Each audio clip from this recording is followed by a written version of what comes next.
편안한 오후 보내고 계십니까? 뉴스와이드 이상훈입니다. 시청역 부근 역주행 참사 희생자들의 발인이 오늘 오전 엄수됐습니다. 자, 이런 가운데 가해 차량 운전자에 대한 체포영장이 기각됐다고 하는데요. 어떤 이유에서인지 자세히 살펴보겠습니다. 자, 해병 특검법과 관련해 여당의 24시간이 넘는 필리버스터가 지금 끝나가고 있다는 얘기 들리고 있는데요. 그렇다면 곧 해병 특검법 표결이 있을 걸로 보이는데요. 그렇다면 다시 윤석열 대통령에게 공이 넘어갈 것으로 보입니다. 자, 이런 주제들과 함께 저는 1분 뒤에 돌아오겠습니다.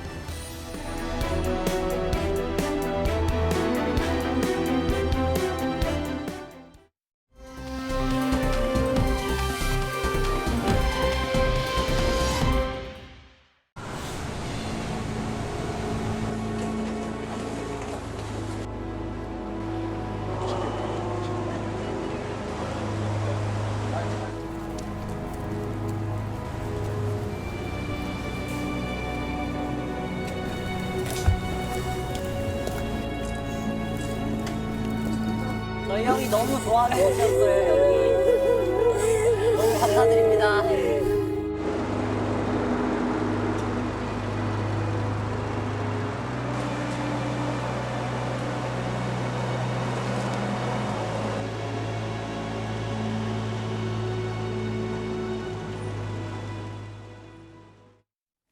시청역 부근 역주행 참사의 희생자분들의 발인이 오늘 오전에 있었습니다. 가족과 동료들이 이제 고인을 떠나 보낸 건데요. 그렇지만 사연은 여전히 많은 분들이 얘기를 하고 계시면서 먹먹한 느낌을 갖고 계신데요. 그분들의 사연을 좀 소개해 드리겠습니다. 화면에 있습니다.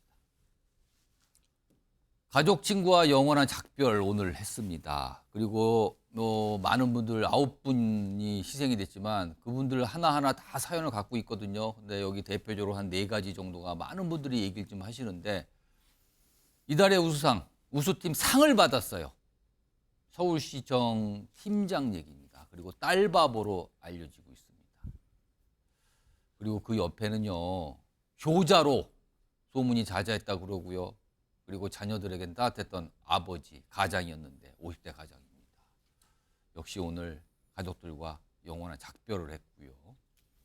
또 3개월 전에 부친상을 당했고 30년 넘게 은행에서 근속했던 분도 이젠 떠나갔고요. 그리고요. 결혼한 지 1년도 안 된 30대 새신랑도 있었습니다.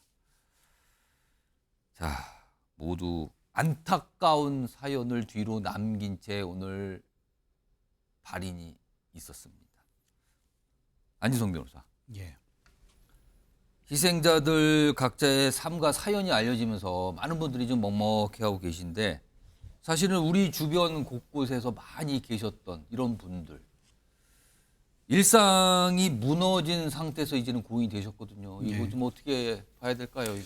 사실 이 비보를 접하고 저도 이게 누구에게나 일어날 수 있었던 일이었기 때문에 더욱더 가슴이 아팠고 또 이들의 이제 피해자분들의 이런 사연을 들으면서 더욱더 가슴이 아팠는데요. 이게 사실 또 어떤 뭐 주말에 일어난 일도 아니고 평일에 고단한 근무를 마치고 예. 이제 저녁 식사를 하기 위해 또 야근을 위해서 또 한 끼를 때우기 위해서 이렇게 식사를 하시고 돌아가는 길에 이런 참사를 겪으신 거라서 더욱더 가슴이 아픕니다. 유족분들의 어떤 마음을 위로할 수는 없겠지만 정말로 삼가 고인의 명복을 다시 한번 빕니다.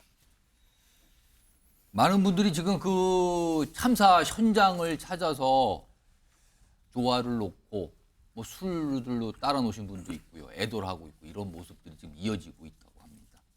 자, 그럼요. 지금부터는 이 가해 운전자와 관련된 얘기를 좀 해보겠습니다. 화면 좀 보시죠. 지금 경찰에서 가해 운전자를 대상으로 체포영장을 신청했다고 해요. 그런데 기각이 됐다고 합니다. 지금 기각 사유를 이제 법원에서 설명을 했는데 운전자가 출석에 응하지 않을 이유가 없다. 체포의 필요성 단정할 수 없다. 그래서 기각이 됐습니다. 그리고 이런 가운데 경찰은 오늘 병원을 방문해 피의자를 조사한다. 지금 조사 중일 걸로 보이는데 이 시각이면요. 소정욱 변호사? 네.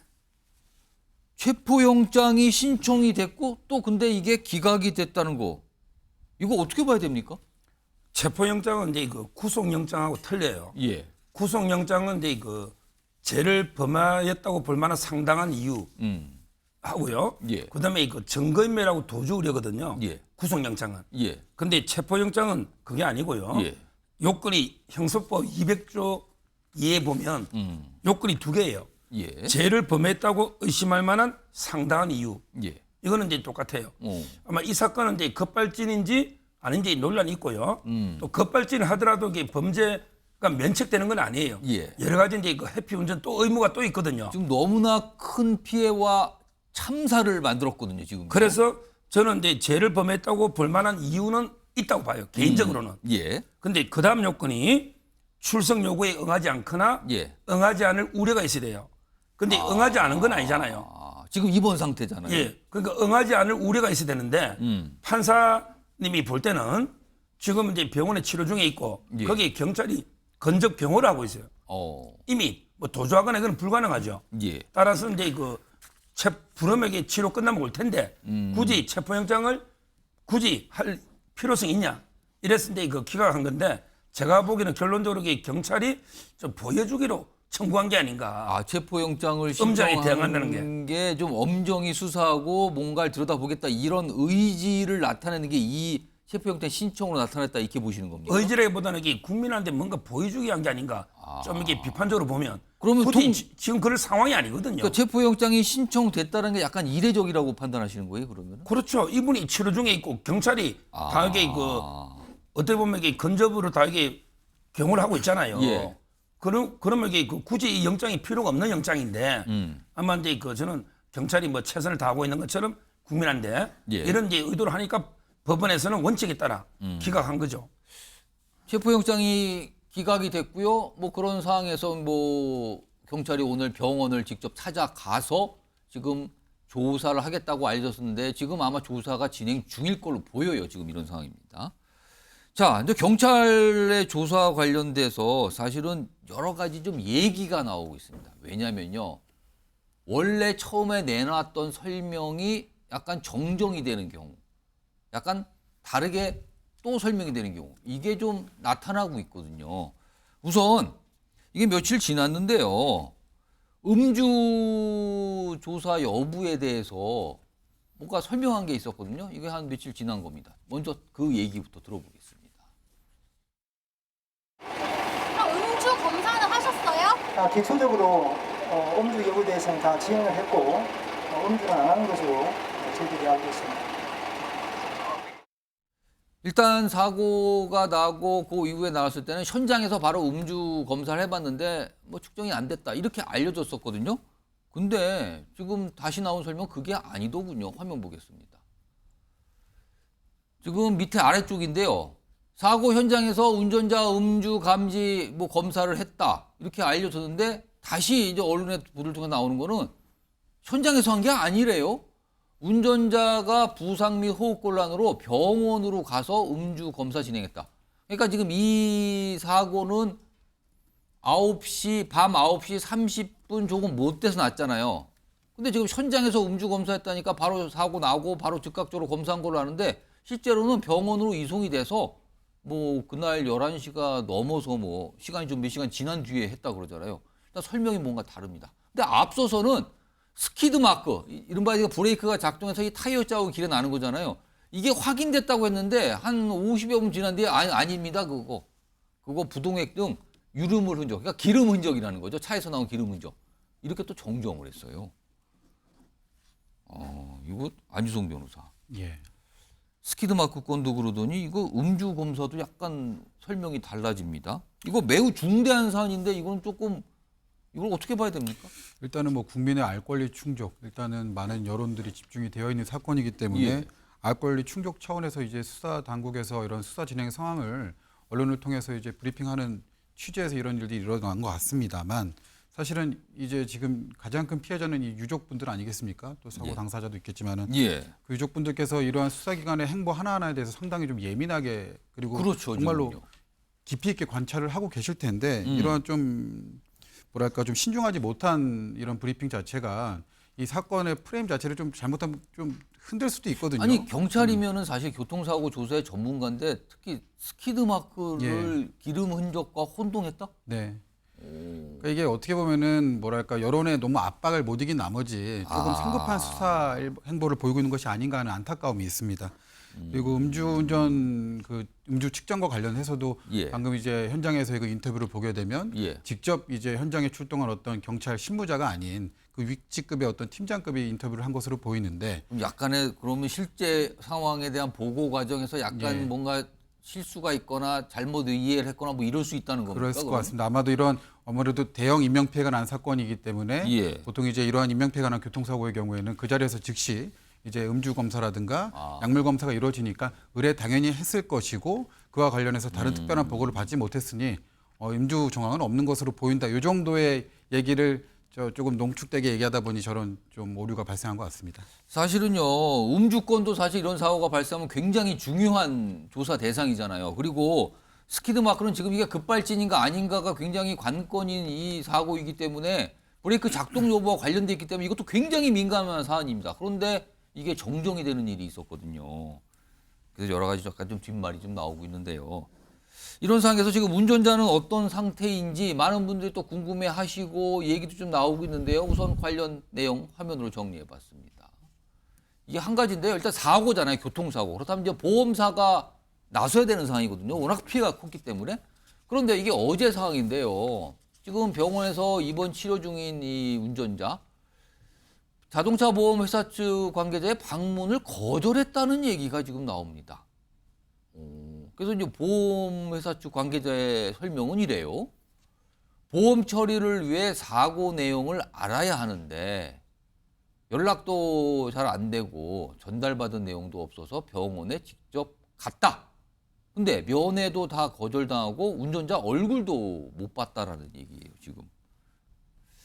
안지성 변호사? 예. 이건 어떻게 봐야 되는 겁니까, 이거는?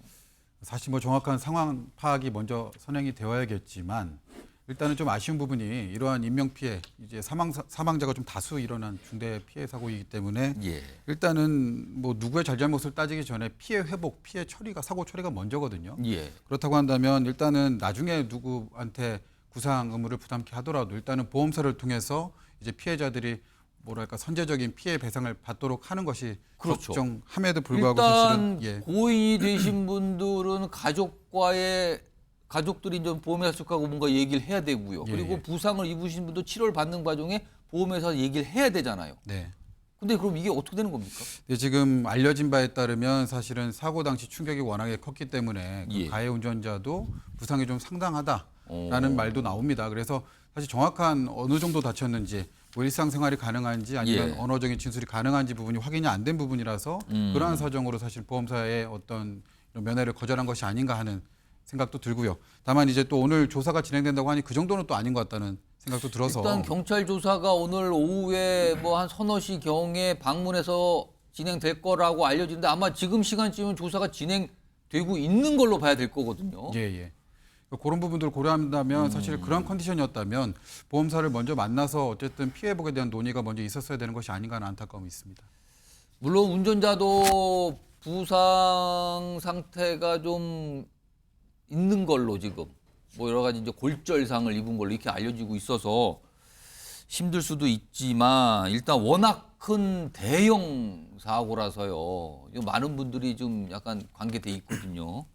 그래서 그런 얘기까지 지금 보험회사 관련된 얘기까지 나오고 있습니다. 이런 가운데 그 가해 차량에 동승했던 부인은 언론을 통해서 뭔가 좀 설명을 좀 내놓고 있어요. 지금 다음 내용입니다. 지금 언론을 통해서 이런 얘기를 꺼내놨네요. 남편이 이렇게 얘기를 했다. 브레이크를 밟을수록 더 가속이 돼서라고 말을 하더라, 남편이. 예. 그러니까 남편이 저렇게 얘기했다고 부인이 언론에 전달을 한 거예요. 근데 이에 대해서 전문가가 이 상황, 브레이크를 밟을수록 더 가속됐다. 근데 이제 전문가 여기 보면 김필수 교수 어제도 이제 뉴스와이드 출연하셨는데 이거는 말이 안 되는 소리다. 만약에 급발진일 경우엔 브레이크를 밟아도 먹통이 될 수 있다. 작동이 브레이크가 안 될 수 있지만 브레이크를 밟을수록 가속이 된다는 거는 말이 안 된다라고 또 설명을 전문가는 하고 있단 말이에요. 안희정 변호사, 이거는 일단 동승자인 부인의 말이긴 한데 예. 전문가는 약간 의문을 표시하고 있잖아요. 이게 정확히 사실 남편이 뭐라고 말했는지가 지금 아내의 진술을 통해서 확인된 상황이기 때문에 예. 이른바 우리 이제 형사소송법에서 재전문 진술이라고 하거든요. 누군가의 말을 다시 전해 듣고 그게 또 이제 전달된 상황이라서 원진술이 어땠는지에 대해서 신빙성이 사실은 조금 떨어질 수밖에 없습니다. 다만 해당 내용이 사실이라는 것을 전제로 이제 얘기를 어떤 한다면. 법률적인 평가를 내려본다면 사실 브레이크를 밟았는지에 대해서는 구체적으로 나와 있지는 않은 것 같아요. 예. 무언가를 밟았다라고 하는 것은 확실하게 드러난 사실이고. 근데 지금 부인 말로는 이게 브레이크로 얘기가 되고 있는데 그러면은 브레이크를 밟았다. 예. 제동 장치를 제동으로 시키려고 했다라는 걸 강조하는 뜻일까요? 그런 취지에서 나온 말인 것 같긴 하지만 사실은 급발진 사고에서 가장 이제 우리 법원에서 예. 급발진이 아니다라고 하면서 그 주장을 배척하는 이유 중에 하나가 운전자가 운전 미숙 또는 어떤 1차 충격 이후에 자세가 조금 틀어지면서 브레이크와 엑셀레이터 페달을 혼동해서 잘못 밟은 사례들을 많이 들고 있거든요. 그래서 어쨌든 뭔가를 밟았다라는 것은 사실로서 지금 인정이 될 것으로 보이는데 그러한 뭔가를 밟았다 그 뭔가가 과연 브레이크 페달일지 아니면 악셀레이터일지 이 부분이 사실 쟁점이 될 것으로 보입니다. 아직은 명확하지 않습니다. 그러니까 지금 운전자나 운전자 부인은 이게 급발진이라고 주장을 하고 있는 거고요. 경찰에서는 아직 뭐라고 단정하지 않고 들여다보고 있습니다. 그러나 많은 분들이 그 모습을 보셨을 거예요. 마지막에 사고가 다 난 뒤에 차량이 어떤 제동 장치를 통해서 이렇게 천천히 멈추는 모습이 있었거든요. 그거는 그 모습 자체는 통상적인 급발진 의심 사고와는 좀 다른 모습 아니냐. 뭐 이런 얘기 계속 나오거든요. 지금 화면에 보면 저렇게 멈췄거든요. 마지막 순간에는요. 이런 이 모습들이 좀 있어서 많은 분들이 보셨는데 그 모습을. 근데 안희정 변호사? 예. 일단 경찰 쪽에서 좀 이 관심 있게 보면서 들여다보고 있는 거는 회피운전. 예. 그러니까 예를 들면 이게 일방통행 도로에서 역주행을 했잖아요. 그때 경적을 울리면서 위험 표시를 했는가 여부 이것도 굉장히 중요하다 그러는데요. 그렇죠. 일단은 급발진이 문제된 형사사건에서 예. 급발진 자체를 인정한 케이스는 직접적으로는 없습니다만 관련해서 무죄가 나온 일부 케이스들은 있습니다. 그런데 예. 그 무죄가 나온 가장 큰 이유 중에 하나가 급발진이라고 단정할 수는 없을지언정 어쨌든 예. 차량 일부 결함이 있었던 것으로 보이고 그럼에도 불구하고 이 차량 결함으로 인해서 어떤 다른 인명피해가 나지 않도록 운전자가 최선으로 의무를 다했다. 회피운전이라든가 가령 뭐 도로 연석을 부딪힌다라든가 이런 회피운전, 그다음에 경적을 울린다든가. 근데 사실 이 사건 사고에서는 안타깝게도 그런 정황이 지금까지는 발견되지 않았거든요. 아직까지는 그런 얘기는 안 나오고 예, 있다고요. 예. 그래서 이런 부분들이 과연 이게 급발진인 것인가 하는 의심을 계속해서 불러일으키고 있습니다. 소정욱 변호사. 예. 일단 뭐 급발진인가 아닌가 여부는 이제 경찰이 조사를 하고 아마 시간이 좀 걸릴 걸로 보이거든요. 근데 이 회피 운전을 했는가 여부 이거 어떻게 보십니까? 그렇죠. 급발진은요. 예. 이런 데 대형 참사에서는 그냥 양형의 하나의 요소에 불과합니다. 급발진일 때 이게 약간 참작해서 형량이 뭐 줄고 늘고 이 정도죠. 오히려 이제 그 얼마든지 급발진이 일부 있다 하더라도 예. 얼마든지 대형 참사를 막을 수가 있거든요. 예. 그렇지 않습니까? 우리 비행기 조종사들도 비행기 떨어질 때 민가라든지 이거 피하지 않습니까? 비행기가 고장을 일으켜서 추락을 하지만 피해를 줄이기 위한 노력. 그렇죠. 사람이 없는 야산이라든지 예. 이런 게 있잖아요. 의무가. 예, 예. 이것도 이게 인도로 아무리 급발진해도 이게 인도로 들어갈 이유는 없지 않습니까? 제가 보기에. 그리고 이제 여러 가지 가장 피해가 적은 쪽으로 예. 제동차를 멈추도록 노력을 해야 되거든요. 예를 들면은 뭐 어떤 건물 벽이라든가 그렇죠. 아니면 서 있는 다른 자동차라든가 뭐 이런 그렇죠. 거 말씀하시는 겁니까? 그렇죠. 이런 이제 그 물건 인명이 아니고 예. 그런 노력이 전혀 안 보이고 있고요. 저는 저 동성자 말을 이렇게 도저히 믿을 수가 없는 게 예. 어떤 물론 겁니까? 이제 기계로 이제 봐도 브레이크 밟아가 가속도 이거는 없다고 하지만 예. 그걸 떠나서 이런 말을 이게 언제 했을까? 이 말을 이게 차 안에서는 이 말 못 할 겁니다. 몇 초 사이 엄청나게 급박한 상황이죠. 예. 아마 차 안에서는 이게 블랙박스 놓은 것처럼 하면 이게 끝날 겁니다. 예. 거기서 무슨 차분하게 뭐 브레이크를 밟았는데 더 올라가네 이런 말을 어떻게 합니까? 그 위급한 상황에. 예. 그러면 이게 그 뒤에 언제 들었다는 건지. 그러면은 아마도 지금 알려지기로는 저 병원에 입원해서 남편한테 물어봤다 이렇게 취지로 알려지고 있거든요. 그러니까요. 그러면 이게 본인 변명밖에 저는 안 된다 보거든요. 본인 변명. 예. 그게 녹음된 상황이라면야 우리가 믿을 수 있지만 그건 아니잖아요. 블랙박스는 게 의밖에 없잖아요. 그러니까 그런 구체적으로 이런 내용이 블랙박스에 담겨 있는가 과연? 저는 없을 거라 보는 거고 실제 없잖아요. 블랙박스에 의밖에 없잖아요. 예. 그러니까 이거는 자기한테 이게 형사 책임 유리한 쪽으로 만나서 말을 이렇게 맞추어서 한 게 아닌가 이렇게 의심이 갈 수밖에 없는 이런 상황이죠. 약간 의문 표시를 좀 소정욱 변호사께서 해주셨는데 뭐 다시 한번 말씀드리지만요, 경찰이 조사 과정에 있어요. 그래서 섣불리 단정할 수도 없고요. 급발진인가 아닌가 아니면 운전 실수인가 이런 거는 시간이 가야 좀 밝혀질 것 같거든요. 근데 이 경찰도요. 예, 이러면 이거는 제가 보기에 과실이 아니고요. 예. 음주 측정 언제인 거 이거는 이게 거의 고의에 가까운 은폐입니다.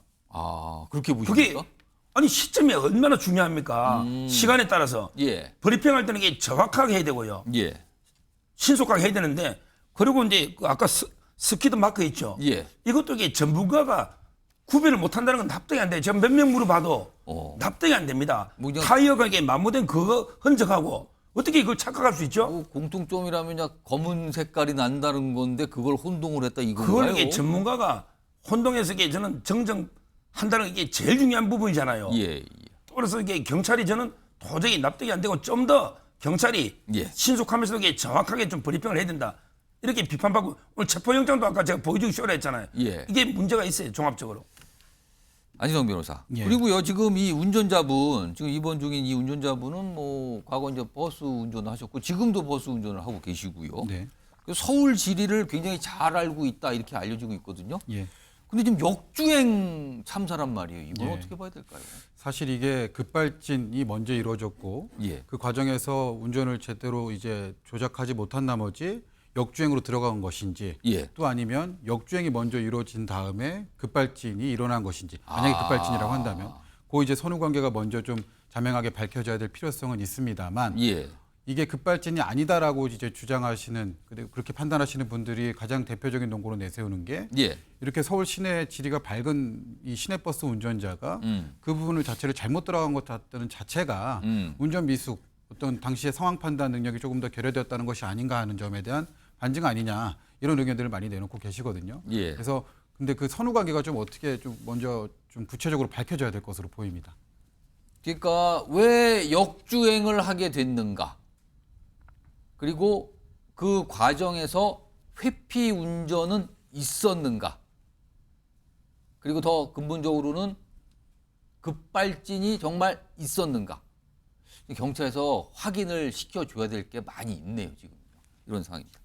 자, 그리고요, 이런 지금 많은 분들이 깜짝 놀라고 충격을 주고 가슴 먹먹한 사연을 남긴 이런 참사가 벌어진 뒤라서요. 많은 분들이 더 깜짝 놀라셨습니다. 어제도 그렇고요. 돌진 사고라고 일단 하겠습니다. 어제 2건의 돌진 사고가 있었어요. 차량 돌진 사고. 일단 그 내용은 영상으로 먼저 확인해 보겠습니다.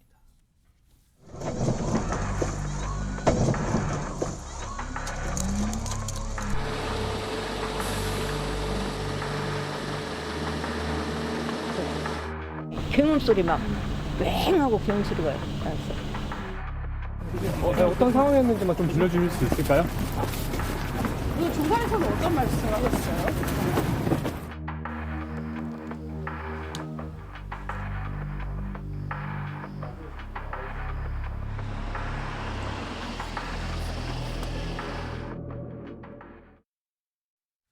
자, 화면 좀 보겠습니다. 워낙 큰 대형 참사를 겪은 뒤라서 많은 분들이 너무 깜짝 놀라셨군요. 물론 다행히 인명사고는 나지 않았어요. 요거는 크게 이렇게 부상 정도로 그쳤지 진짜 참사까지 가지 않은 천만다행입니다. 이거는요. 잇따라 발진한 돌진 사고인데요.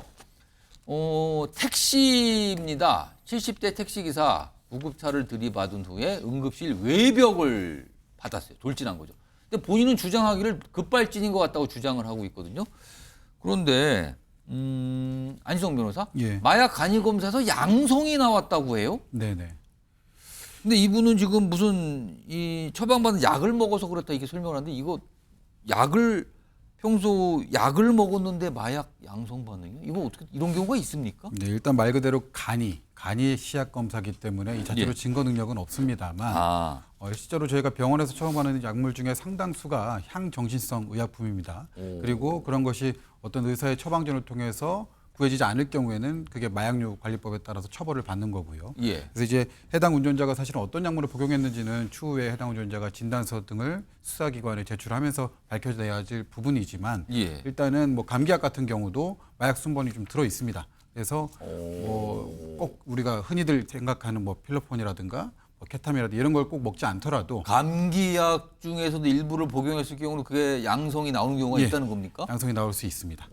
그리고 이제 뭐 신경안정제라든가 뭐 이런 약물들 중에서는 상당히 이제 향정신성 그런 물질들이 많기 때문에 그러면은 그런 약을 복용했을 경우에 운전을 하면은 영향을 주는 겁니까? 안 주는 겁니까? 이거는? 영향을 미칠 수 있죠. 당연히 영향을 미칠 수 있기 때문에 우리 예. 형사법에서도 처벌 규정을 마련해 놓고 있습니다. 그래서 우리 특가법상에 이제 위험운전이라고 하는 부분들이 있는데 뭐 예. 김호중 케이스에도 한번 적용이 됐던 법조라서 위험운전? 이제 예. 위험운전 치사상죄라는 것들이 있는데 이제 정확히 법조문을 살펴보면은 음주 또는 약물의 영향으로 정상적인 운전이 곤란한 상태에서 사람을 사상케 했을 때 적용되는 법조입니다. 그러다 보니까 꼭 음주 상태가 아니라 하더라도 약물의 영향으로 본인이 정상적인 운전을 하지 못할 것인 걸 충분히 인지했음에도 불구하고 운전대를 잡았다. 가령 전날에 잠이 오지 않아서 의사로부터 처방받은 스틸록스나 뭐 졸피덴 계열의 합법적인 수면제를 먹고 다음날 이제 운전했는데 좀 깨지 않은 상태에서 운전하다 사고가 났다라고 예. 한다면 이 해당 법조가 적용이 될 수가 있죠. 근데 약간 운전하기가 어려운 상태를 인지한다. 이건 너무 주관적인 거 아닙니까? 예, 그래서 그 내심의 예. 의사라는 건 사실은 예. 입증하기가 상당히 곤란하기 때문에 일단은 운전을 했고 그리고 사고가 났고 근데 음주는 아니었고 약물 검사를 했는데 이제 양성 반응이 또 나왔다. 처방약을 복용했다. 예, 그렇다고 한다면 일단은 위험운전 치사상죄 적용을 그걸 검토하게 또 좀 됩니다. 들여다보는 겁니까? 예, 그러면? 그러면 이 사고도 이렇게 단순한 것만은 아니네요.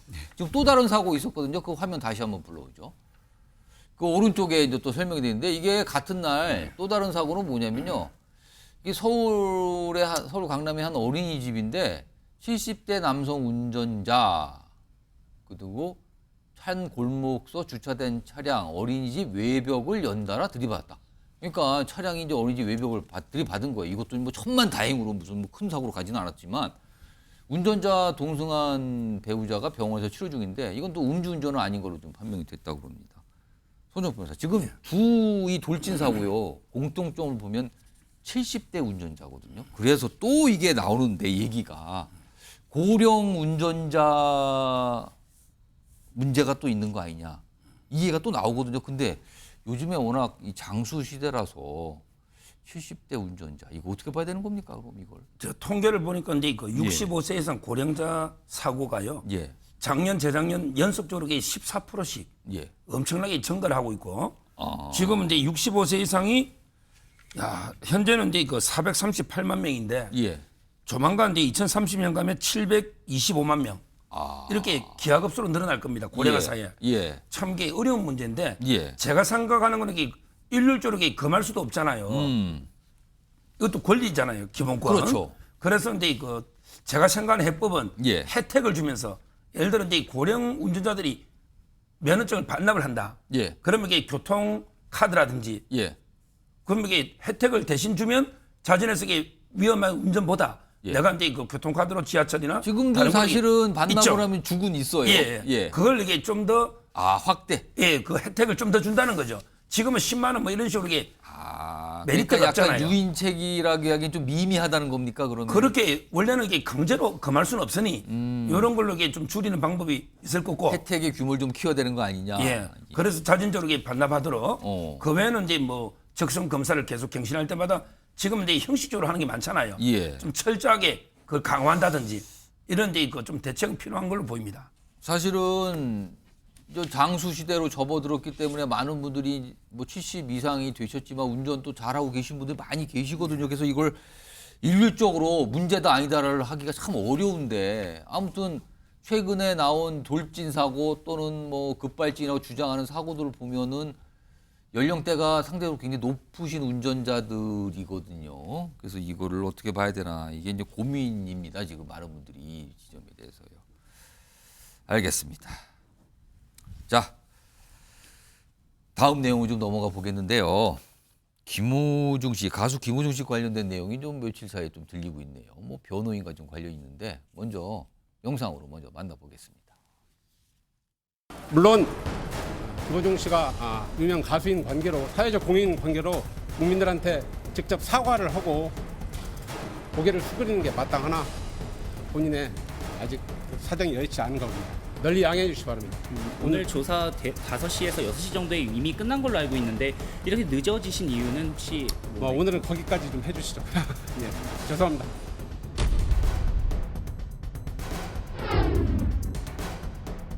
자, 제목이 호화정관 변호사 떠났다. 지금 조남관 변호사 사실은 검찰총장 직무대행 하니까 뭐 굉장히 고위직까지 검찰 고위직까지 하신 분이고 그리고 지금 변호사를 일을 하는데 사실 김우중 씨가 조남관 변호사를 선임할 때부터 굉장히 뭐 주목을 받았죠. 근데 사임을 했다 그러는데요? 화면 좀 보겠습니다. 조남관 변호사 얘기로는 어제 뭐 사임계 제출, 원래 검찰 수사까지만 변호하기로 계약했다. 오는 10일 기소가 돼서 10일 재판이 열려요. 재판을 앞두고 있는데 변호사가 사임을 한 거예요. 이걸 어떻게 봐야 되는 건가? 손정욱 변호사? 재판이 바로 시작이 되는데 변호사가 사임한 거 이거 물론 설명을 했었어요. 검찰 수사 단계까지만 하기로 했다. 이거 어떻게 봐야 됩니까? 요즘은 이제 그 돈이 많은 피해자들 있잖아요. 예. 요즘은 이제 단계별로 맞춤형으로 선임하는 게 관행이에요. 아, 그래요? 경찰에 수사할 때는 이제 경찰대학 출신들 변호사도 있고요. 예. 그다음에 검찰에서는 이제 검찰 고위직. 예. 그다음에 법원 가면 또 판사 출신. 그 의도는 뭡니까 그러면? 아무래도 이게 돈이 많이 있고 하면 가장 이게 그 효과적인 변호할 수 있는 분을 판사 출신이 재판을 이게 제일 잘할 거고 검찰 출신이 검찰은 제일 방어할 거다. 예. 이런 데 생각 그럼 때문에 경찰 수사 단계는 경찰 출신이 제일 잘할 거고. 요즘은 이게 경찰대학 출신 변호사도 많거든요. 러스쿨에 그렇게 선임하는 경우도 꽤 있고요. 그 이른바 그러면 거기에 이제 전관 이런 걸 정관 영향 뭐 이런 걸 붙일 수 있는 겁니까 그러면은? 요 부분인데 저는요 예. 변호사로서 이게 실제 정관이 결과에 영향을 주는 것은 미미하다 봅니다. 근데 우리 그 피해자가 되면 다급하니까 그걸 믿는 거죠. 정관이면 이게 뭐 엄청 다를 거다. 예. 이런 이제 그 믿음 때문에 엄청난 거액을 주고 선임하는데 예. 저 사건에 김호중 사건이 있죠. 예. 이거는 이제 그 조남관 변호사가 하나, 여기 있는 둘이 변호사가 하나, 아니면 이게 국선 변호사가 하나, 뭐 안지성 변호사나 손정욱 변호사가 하나 똑같다. 국선 변호사가 하나. 예. 중요한 게 변호사가 없으나 예. 똑같은 결과가 옵니다. 그러면 김호중 씨는 왜 저렇게 정관 변호사는 얘기까지 그게 그 들으면서 돈은 많고 예. 절박하니까 이게 그냥 지푸라기 잡는 심정으로 쓰는 거죠. 저는 이 음주는 놓을 수가 없어요. 현행법에서는요. 예. 음주운전이 조남관 아니 누구 변호사 없어도 이거는 기소 못합니다. 저도 비슷한 거 해봤지만 도중에 술을 먹으면 술이 섞여버리잖아요. 그다음에 이미 몇 시간 예. 지났을 때 부르스 안 나왔잖아요. 예. 따라서 이거는 음주력이 도저히 현행법으로는 안 돼요. 그래서 김호중 방지법이나 이게 뭐가 나오지 않습니까? 따라서 이게 자꾸 국민들이 정관 부추기는 것도 있는데 이거는 조남관 대검 그때 차장 뭐 대리까지 했잖아요. 예. 아무 상관없이 원래 음주운전에게 처벌이 어려운 사안이다. 이렇게 보면 돼요. 저는 한 가지 안지성 좀- 변호사는 어떻게 생각하세요? 일단은 한 가지 좀 말씀드리고 싶은 것은 예. 뭐 말씀하신 부분도 충분히 일리는 있습니다만은 사실 김호중 사건이 지금까지 진행돼 오던 중에 사실 제일 좀 파격적이었다, 이례적이었다는 것은 구속영장이 발부가 됐던 것이거든요. 예. 근데 사실은 김호중 씨가 스스로 자충수를 뒀던 게 아닌가 하는 평가가 좀 많이 있습니다. 사고가 난 뒤 일을 네. 저지른 뒤에 이제 더 복잡해졌죠 예. 사실은요. 그리고 가장 큰 악수는 사실은 이런 호화 전관이라고 불리는 아. 변호사를 선임을 한 것인데 사실 영장 이 구속전 피의자 신문을 담당하는 판사로서는 이런 언론의 어떤 정관을 선임했다라고 하는 이런 프레임에서 자유로울 수가 없거든요. 오히려 너무 주목을 받고 있다는 그렇죠. 거죠 지금. 영장을 발부를 만약에 기각을 했다라고 하면 예. 아 역시 정관이구나라는 그런 혐의를 다 본인이 감수를 해야 되는데 예. 그럴 이유가 전혀 없었기 때문에 사실 영장이 기각이 됐던 것이 아닌가 하는 의견들도 있습니다. 아무튼 역효과죠, 역효과. 우리 발부된 게 역효과. 발부된 게 그렇다는 거죠. 아무튼 뭐 저 이 손정욱 변호사님 뭐 강하게 설명을 해주셨는데 지금요 재판 앞두고 있어요. 기소가 됐기 때문에 재판이 들어가는군요. 근데 기소될 때는 혐의를 이제 적시를 하면서 기소를 돼요. 그럼 재판에 가서 그걸 따져보는 건데 혐의 좀 정리해 보겠습니다. 여기 보시면 위험운전치상, 도주치상, 사고, 미조치, 법인 도피교사 뭐 이런 거 나오잖아요. 근데 음주운전 혐의는 빠졌어요. 지금요 재판 대상이 아닌 거예요. 음주운전은. 그런데 이거 안지성 변호사 사실 이거 처음에 이 일이 있었을 때 경찰에서 나온 설명은 이거였어요. 아니 위드마크 이런 거 공식이 있고 다 해서 따져봐서 이거 자신 있다 음주운전 혐의 적용 이런 얘기까지 나왔거든요. 예. 근데 빠졌어요 결과적으로. 이거 어떻게 봐야 됩니까? 일단은 사실은 요거에 대해서 많은 평가들이 있지만 제가 바라보고 있는 검찰의 예, 입장은 음주운전 혐의는 사실 못 넣은 게 아니라 안 넣은 거거든요. 안 넣은 거다. 예, 일부러 전략적으로 뺀 부분이 있고 아 그렇게 보십니까? 예, 왜냐하면 음주운전까지 넣어서 기소를 했을 때 일단은 입증 책임은 기본적으로 검사한테 있습니다. 근데 음주운전이라고 하는 것은 단순히 술을 마시고 운전했다라는 사실을 입증하는 것이 아니라 예. 우리 도로교통법상 0.03% 이상의 혈중 알코올 농도 음주 수치에서 운전했다라는 사실까지 입증을 해야 되는 것이거든요. 근데 사실 수사 과정에서 밝혀졌던 부분은 음주 대사체가 감정이 됐다라든가 술을 마시는 장면이 포착이 됐다라든가 증언이 나왔다든가 이 정도밖에 안 됩니다. 정확히 어떤 술을 어떤 종류의 술을 얼만큼 마셨는지가 입증이 안 됐기 때문에 이런 부분들까지 기소가 이루어졌을 경우에는 결국에 재판에 갔을 때 공소 유지에 실패할 가능성이 있어요. 그렇게 되면은 결국에 무죄를 받게 됩니다. 그러면은 그 말은 일단 자신 있는 혐의부터 먼저 기소를 했고 나중에 음주운전을 별도로 기소할 가능성이 있다는 그렇지는 겁니까? 않습니다. 그건 아닙니까? 예, 양형에 있어서 어쨌든 여러 개의 범죄 사실을 종합해서 기소를 했는데 그 중에 하나가 일부라도 무죄가 나와서 빠진다라고 한다면 예. 이 부분은 양형에 고려가 될 수밖에 없습니다. 그렇다면 검찰이 사실은 그 비난을 또 감수를 해야 되는 부분이고요. 그 자신이 없는 걸 뺐단 소리입니까 그러면은? 사실 그보다 더한 걸 적용시켰죠. 음주운전을 기본 범죄로 하는 특정범죄 가중처벌법상 위험운전 치상죄. 그건 음주가 전제된 예. 겁니까? 음주의 영향으로 정상적인 운전이 곤란한 상태에서 사람을 다치게 했을 때 적용되는 범죄가 이제 특가법상 위험운전 치상죄인데 일반 범죄라고 했으면 도교법상 이제 음주운전을 빼버리고 예. 더 강한 범죄인 특가법상 위험운전 치상죄를 적용한 것입니다. 손정욱 변호사. 저 자막을 이게 범죄를 다시 한번 보면요. 그 혐의 예, 한번 그 다시 혐의 한번 아까 이게 물어보겠습니다. 들어간 거하고 이게 빠진 거 자막이 있었잖아요. 혐의 혐의. 내용 좀 보겠습니다. 여기서 여러 개인데 죄가 있잖아요. 그렇죠. 예. 요거요. 이렇게 죄가 여러 개 있잖아요. 이럴 때는 이제 가장 무거운 죄에서 2분을 가중해서 처벌하거든요. 예. 음주운전에게 들어가나 안 들어가나 아무 의미가 없어요. 아 지금은 그렇습는 겁니까? 음주운전에게 벌금 2, 300 넘는 죄 아닙니까? 아. 이거는 그냥 묻어간다 그래요. 우리 전문용어로. 앞에 다른 게 중한 범죄가 있잖아요. 예. 그러니까 저는 음주운전에게 뺀 게 아무 의미도 없고 형량에는. 그럼 여기서 가장 중요한 거는 위험운전 그렇죠. 치상 이게 제일 중요한 겁니까? 그렇죠. 따라서 저는요, 제가 보기에 김호중 저분이 원래대로 이게 순수히 사실대로 했다면요, 예. 좀 밑에 거 저거 하나만 처벌되는 거예요. 음주운전 하나만 처벌되는 거예요. 벌금 2, 300으로 끝날 거죠. 근데- 그거 막으려고 저 위에 4개가 엄청난 게 들어간 거 아닙니까? 이거는 뭐 호미로 막을 걸 가래로도 이게 못 막은 정도가 아니고 예. 원래대로 이게 노란 거 음주운전 저거 하나로 그 처벌해 끝날 정도인데, 사안인데 예. 그걸 막 여러 가지로 이게 막고 조작하다가 이게 엄청난 범죄들 지금 4개가 돼 있지 않습니까? 예, 예. 아마 이게 실형이 노자를 아 겁니다. 이게 더 강한 혐의이기 때문에 굳이 이게 필요한 단계는 아니다. 그렇게 예. 판단했을 것 같다는 거네요 검찰도.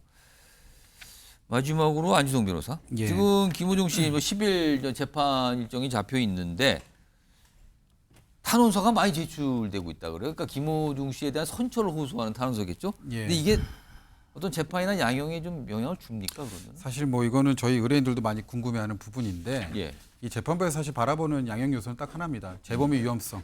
그리고 이제 전문 교정기관인 뭐 구치소나 예. 교도소에서 수용 생활을 하지 않더라도 이런 피고인과 긴밀하게 생활관계를 유지하는 가령 가족이라든가 이런 분들의 도움을 받아서 재범의 위험성을 막을 수 있을 것이냐 하는 부분을 사실 가장 중요한 양형 요소로 보는데 예.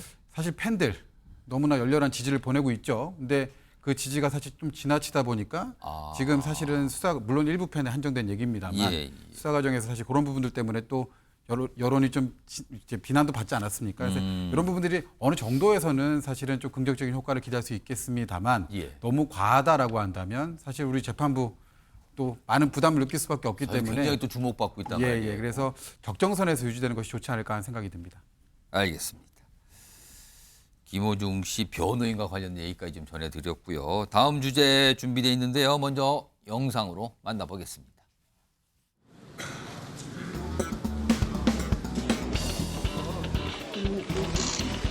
저한테 인사 안 하시나요? 인사 받으실 수 만큼의 행동만 해주시면 인사할 거예요. 그러면 인사하셔야지. 아, 그렇게 생각하세요? 그럼요. 저는 그렇게 생각 안 해요. 예를 들어 대장동 비리 같은 경우에 일주일이나 열흘 만에 민주당 인사들 10명씩 입건해서 조사받으러 나오라고 하면 민주당 의원들께서 그 수긍하실 수 있겠습니까? 회장님, 10일 안에 민주당 의원 10명이 입건됐다면 여러분 어떻게 하겠습니까? 이런 발언이 적절합니까?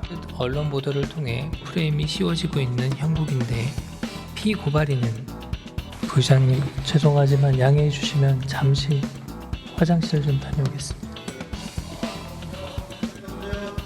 죄송합니다. 금방 오겠습니다. 자, 지금 설전을 벌이고 필리버스터까지 한 건 다 바로 이것 때문인데요. 바로 최혜병 특검 법안인데요. 지금 표결이 이루어졌다는 속보가 들어왔습니다. 최혜병 특검법 표결 찬성이 189표, 반대 1표로 본회의를 통과했습니다. 속보가 지금 들어왔습니다. 최혜병 특검법 표결이 이루어졌고요. 통과가 됐다는 내용입니다. 자, 이것 때문에 이제 필리버스터 하고 중간에 중단되는 과정도 우여곡절이 있었는데 우선 요 최혜병 특검법도 뭐 다뤄볼 텐데요. 우선 어제 있었던 이 필리버스터 얘기부터 좀 해보죠. 앞서서 뭐 여러 가지 모습 전해드렸는데요. 근데 많은 분들이 필리버스터 이제 하루 24시간 정도 이루어졌는데 조금 얘기를 하세요. 이게 뭐 듣는 사람도 없는 필리버스터고 뭐 일각에서 뭐 조는 모습도 보이고 이걸 도대체 무슨 효과인가? 시간을 그냥 버는 효과인가? 뭐 이런 지적하는데 필리버스터와 관련된 영상이 좀 있습니다. 따로 준비했는데요. 확인해 보겠습니다. 국회에서 발언한 내용이 거짓말이라는 증거가 나오고 있지만 이것이 떠나는 변호사의 명예를 지키고 일각에서는 2023년 7월 30일 화장실 좀 다녀오겠습니다.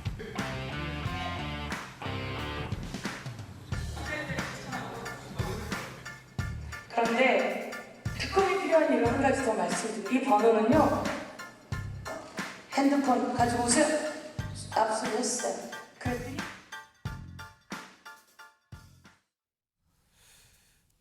김기영 전 대통령실 부대변인 나와 계신데요. 지금 영상 보셨지만 뭐 단상에서는 얘기하는데 어떤 분은 뭐 이렇게 작게 얘기해서 잘 들리지도 않을 정도 있고요. 그리고 뭐 대부분 다 자리를 다 떠나서 거의 없어요. 듣는 사람도 없이 그냥 혼자 얘기하는 거예요. 필리버스터라는 게 원래 시간을 끄는 거지만 근데 이게 또 이 국회 관련 법상 24시간이 지나면 뭐 다수 표결로 이걸 중단시킬 수 있다는 거잖아요.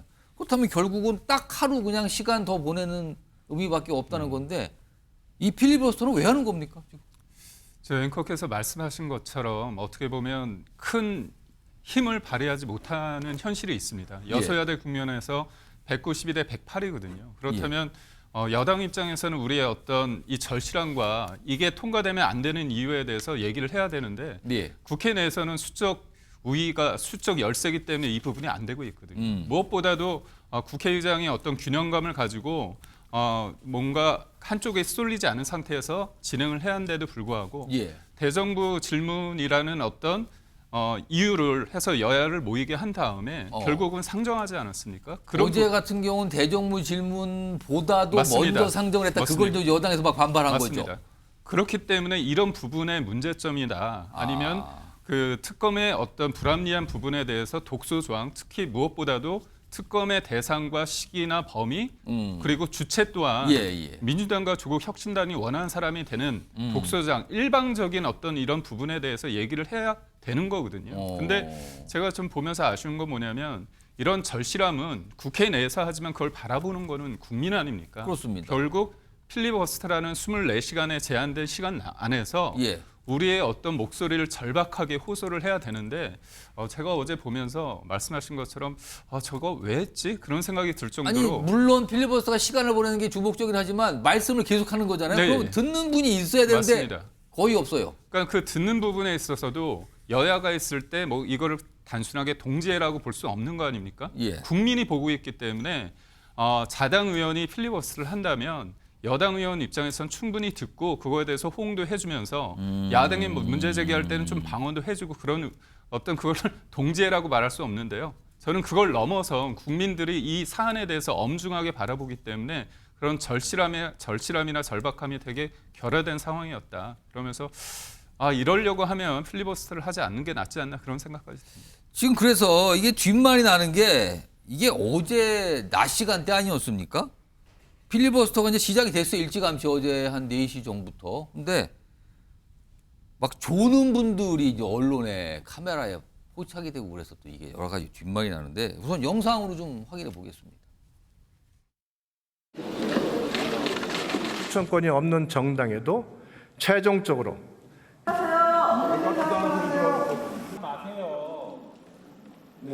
김 사령관은 정 부사령관에게 이 장관의 지시사항을 설명하라고 했다. 그러니까 여당 의원이신데 김민전 의원님이 아주 편안한 자세로 입을 벌리고 주무시고 계시더라고요. 그러니까 국민들이 보실 때는 정말 집권 여당의 인식이 정말 저 사람들 편하구나, 배부르구나.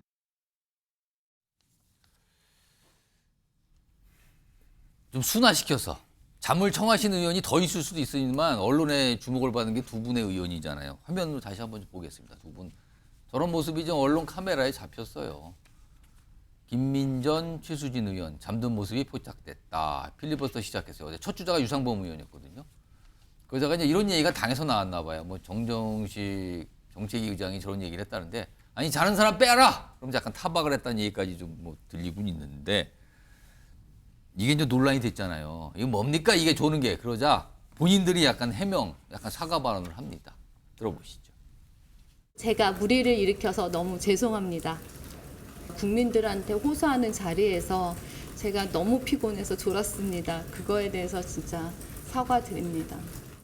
아유, 정말 부끄러운 일입니다. 그러나 또 다른 한편에 있어서는 지금 필리버스터의 그동안의 관례에 없던 일입니다. 뭐 제 입장에서는 추경야도가는 입장이 아니겠습니까? 체력적으로 상당히 많이 힘든 상황이었고 어쨌든 너무 민망한 일이 벌어졌습니다. 참 여러분들 언론 좀 야단 맞아야 돼. 김민전 같은 경우에 그분이 나도 오늘 아침에 잤어요. 어젯밤 12시에 들어가서 오늘 아침 4시에 나왔는데 사람이 어떻게 참아요. 저도 졸려서 잤는데 뭐 새벽 시간이라 아마 사진은 안 찍힌 것 같은데 아이고 그런 거 좀 유치하게 좀 안 보였으면 좋겠어요. 김상일 정치평론가. 언론이 반성해야 될 문제일까요? 이런 거 포착해서 알리는 게. 아니죠. 저분들이 사인이라면 개인이라면 언론이 반성해야죠. 근데 저분들은 공인이에요. 저기 앉아 있는 것들이 전부 다 국민들에게 보여주는 모습이고 어떻게 보면 메시지고 공적인 행동이라고 할 수 그렇죠. 있죠. 예. 정말 못 참겠으면 조금만 밖에 나가면 소파가 있습니다. 바로 그 본회의장 밖에 소파들이 있어요. 거기 나가서 잠깐 눈 붙이고 들어오셔도 돼요. 동료들한테 좀 양해를 구하고 내가 나갈 수밖에 지금 없으니까 좀 그 시간 동안에는 좀 이렇게 열심히 들으면서 좀 역할을 해달라. 그리고 나가도 돼요.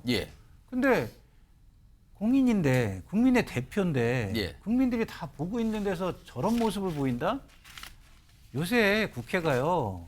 모범을 보일 생각을 전혀 하지 않아요. 모든 사람이. 자기 이익이 우선이고 자기 이익이 우선이다 보니까 자기 진영에 힘 있는 사람들한테 아부하고 자기 진영의 목소리를 크게 내가지고서 아부하고 이런 것만 너무 혈안이 돼 있는 거 아닌가.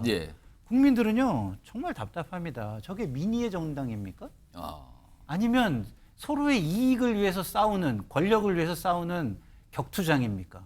요새는요. 자기들만 이익을 위해서 싸우는 격투사들을 보는 듯한 격투장을 보는 듯한 그런 느낌이 들어서요. 국민들이 참 참담하겠다 이런 생각이 듭니다. 서정 변호사는 어떻게 보셨어요? 뭐 본인들이 사과인 걸 제가 여기 변론할 이유는 없잖아요. 뭐 해명을 했어요. 본인들이 다 사과했고 했지 않습니까?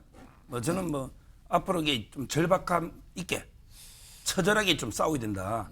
저 모습은 절박, 처절 이거는 아닌 걸로 보이는 그렇습니다. 겁니까?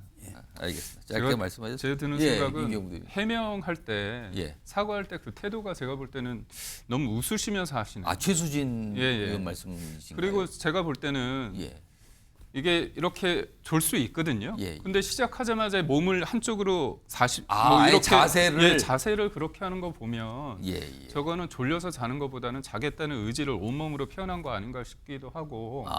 저도 뭐 세상에서 가장 무거운 게 눈꺼풀 아닙니까? 저 이해는 가는데요. 실은 얘기를 들었을 때는 이해는 갔는데 동영상을 본 다음부터는 입장이 제가 바뀌었습니다. 알겠습니다. 쓴소리 좀 해주셨습니다. 아무튼 뭐 어제부터 오늘 오전까지 저 모습 가지고 뭐 본인이 해명도 하고 죄송하다고 사과도 하고 그랬습니다. 이런 가운데 아까 속보 전해드렸죠. 최혜병 특검법 이게 국회 표결을 통해서 오늘 통과가 됐는데 오늘 그와 관련된 영상 확인해 보겠습니다.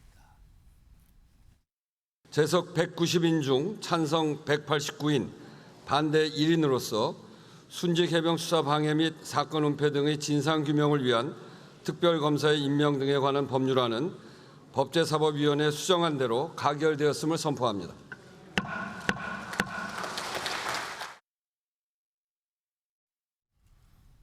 자, 속보로 다시 한번 좀 확인해 보겠습니다.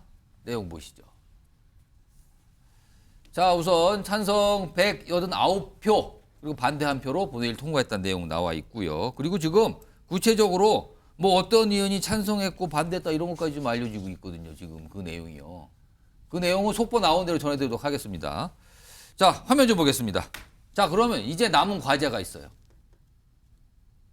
여기 보시면 일단 법은 통과됐기 때문에 이제 국회로 가게 됩니다. 근데 지금 예상컨대 뭐 예고가 된 거죠. 사실상 윤석열 대통령의 거부권이 행사가 될 거다. 제의 요구를 할 거라는 거죠. 그렇다면 다시 국회로 오게 됩니다. 그때는요. 제적의원 과반 출석에 출석의원 3분의 2 이상이 찬성을 해야 되는 겁니다. 그렇다면 300석이거든요. 지금. 그렇다면 전원 다 참석한다면 200석 이상이 필요하게 되는 상황인 거죠. 근데 지금 의석 분포를 보면 범야권이 192 그리고 범여권이 8인데 8표가 모자라게 되는 거죠. 200표에는요. 그럼 8표 이상의 이탈표가 나올 것이냐 아닐 것이냐 이게 관건이 되는 겁니다. 윤경호 소장님, 이른바 이탈표 전망인데 이거 어떻게 보십니까? 나오기 어렵다고 보는 게 현실적인 판단 아닐까 싶어요. 더군다나 22대 국회의 첫 재의결 요구, 그러니까 대통령의 이를테면 거부권 행사 이후에 이루어질 수 있는 표결이니까 상징성과 의미를 갖기는 하지만 저는 필리버스터에 대해서 쭉 다 지적하셨습니다만 현재 국민의힘의 원내 전략의 아주 미숙함 이게 거기에 고스란히 반영이 되는 것 같습니다. 그러니까 추경호 원내대표가 뭐 사퇴를 했다가 다시 등 떠밀려가지고 하고 있고 하지만 이 여당으로서 소수당인 상황에 뭔가 이 절실함을 제대로 보여주지 못하는 그 절실함이라는 게 야당에게 보여주는 게 아니잖아요. 국민에게 보여줘야 되는 건데 그런 여러 가지 원내 전략의 미숙함, 부재 이런 게 고스란히 반영이 되고 있는 거다. 그런 점에서 아마 8표가 이탈하는 거 그걸 막기 위해 아마 안간 힘을 쓸 거고요. 저는 이제 이 첫 이를테면 재의결에서 8표가 설사 못 나온다 하더라도 윤 대통령에게 더 씌워져 있는 이 레임덕, 그러니까 벌써부터 이렇게 힘을 잃고 있는 대통령실의 대통령의 모습 이게 앞으로 다른 사안에 대한 재의결, 그러니까 거부권 행사 또 재의결, 거부권 행사 재의결 그게 반복이 되면 될수록 한 번은 뚝이 터질 가능성이 그게 더 걱정스럽지 않을까 싶습니다. 지금 알려지기로는 안철수 의원은 오늘 표결에서 찬성표를 던진 걸로 알려지고 있고요. 그리고 김재섭 의원 사실 그동안 특검법에 대해서 약간 긍정적인 입장을 했는데 오늘은 반대표를 던진 걸로 지금 나오고 있습니다. 속보가 좀 나오죠? 특검 반대 김재섭, 민주당 정쟁용 특검 안 된다 이렇게 돼 있고요. 지금 보시면 그다음에 특검 찬성 안철수 국민과 함께 간다는 취지다. 그러면서 찬성 의견 뭐 이렇게 냈는데 지금 뒤에 보면은 누가 찬성했고 누가 반대했는지 이렇게 표시가 되고 있거든요. 여기 보면 안철수 의원은 이제 파란색으로 돼 있고요. 그다음 반대하면 다른 색깔로 돼 있는데 이렇게 좀 나와 있습니다. 이런 가운데요. 오늘 안철수 의원이 찬성표를 던졌어요. 근데 앞서서 안철수 의원은 재표결과 관련된 어떤 본인의 의사표현도 미리 해놓은 상태인데 화면 보겠습니다. 최혜병 특검 윤석열 대통령 거부권으로 재표결이 와도 다시 찬성할 것이다. 미리 얘기를 했죠. 근데 오늘은 실제 이제 찬성했고 다시 재표결 돼도 찬성할 것이다. 특검 필요하다는 것이 민심이다. 이렇게 얘기했습니다. 김기웅 전 부대변인, 이른바 재표결이 갈 것 같은데 재표결까지. 그렇다면 그 재표결의 결과 안철수 의원은 그때 찬성한다고 밝혔단 말이에요. 그럼 이탈표가 일단 하나는 나온 걸라고 봐야 된단 말이에요. 근데 8표가 나오면 통과가 되거든요. 재표결도. 이탈표 전망 어떻게 하십니까? 저는 이탈표가 안철수 의원도 저는 입장이 바뀔 거라고 저는 생각합니다. 재표결이 진짜 이렇게 바뀔 거로 보신다고요? 왜냐면요. 지금의 특검의 남발과 그다음에 탄핵도 이제 거의 그쪽에서 노골적으로 얘기하지 않습니까? 그 지금까지 어떻게 국회 내에서 그 탄핵이라는 얘기를 참느라고 얼마나 힘들었는지 제가 상상이 갈 정도인데요. 지금은 아주 그냥 너무 쉽게 말하고 있습니다. 결국은 이 해병대 특검이란 것도 김재섭 의원이 얘기한 것처럼 정쟁이거든요.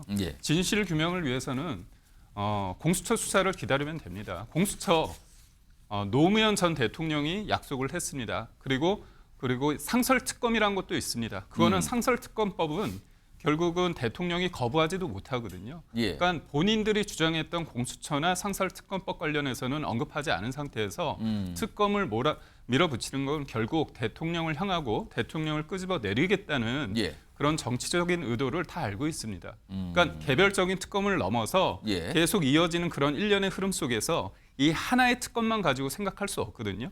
전략적으로 우리도 사고하고 대응을 해야 된다는 그런 관점에서 본다면 안철수 의원 입장에서도 많은 사람들이 아마 설득을 할 것 같습니다. 그래서 저는 한 표도 없을 가능성이 크다고 봅니다. 그러니까 그대로 없이 오히려 더 반대가 더 늘어날 수도 있다 이 뜻이네요. 그러니까 결국은 지금의 민주당이 폭주에 대해서 염려하는 게 많습니다. 그런 흐름 속에서 이 개별적인 특검도 우리가 판단을 하고 대응을 한다는 여론이 커질 거라고 봅니다.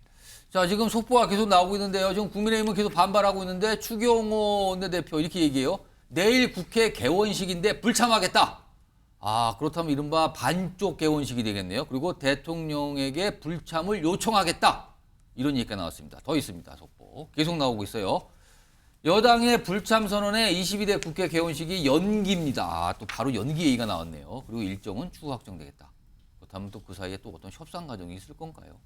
자, 다시 한번 말씀드리지만 최해병 특검법이 오늘 국회를 통과했습니다. 그렇다면 정부로 가게 되고요. 지금 거부권이 사실상 예상된 상황이죠. 그렇다면 재표결 결과가 다시 있을 걸로 보이고요. 이런 가운데 그동안 이 특검법에 대해서 긍정적 얘기를 했던 안철수 의원은 찬성표를 던졌다고 하고요.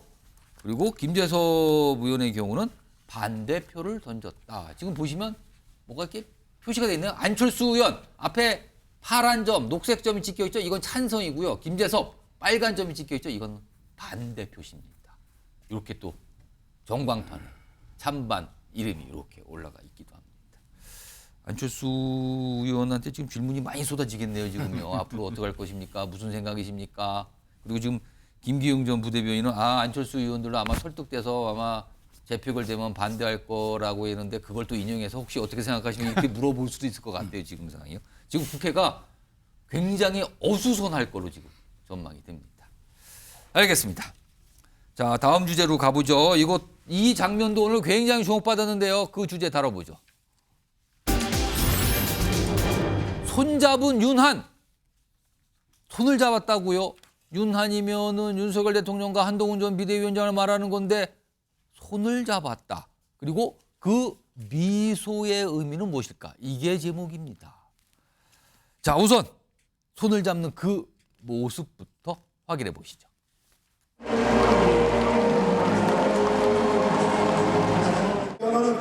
우리가 갑자기 하려면 사례가 됩니다. 품격 있게. 뜨거운 박수로 대통령님을 맞이해 주시기 바라겠습니다.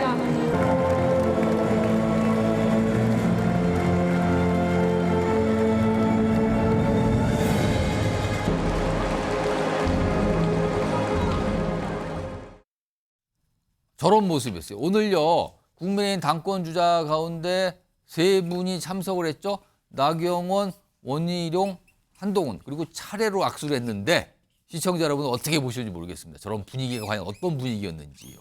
지금 이 얘기 좀 해볼 텐데요. 우선 저 모습 사진으로 다시 한번 정리해 볼까요? 이런 모습이었어요. 나경원, 원희룡, 한동훈 차례대로 악수를 했는데 글쎄요. 악수하는 길이가 차이가 있었던가요? 아니면 표정에 차이가 있었던 건가요? 세 후보의 얼굴 표정에 다 미소가 있긴 한데요. 지금요. 그리고 악수가 끝나서 착석한 상태에서의 세 후보의 모습과 윤석열 대통령의 표정입니다.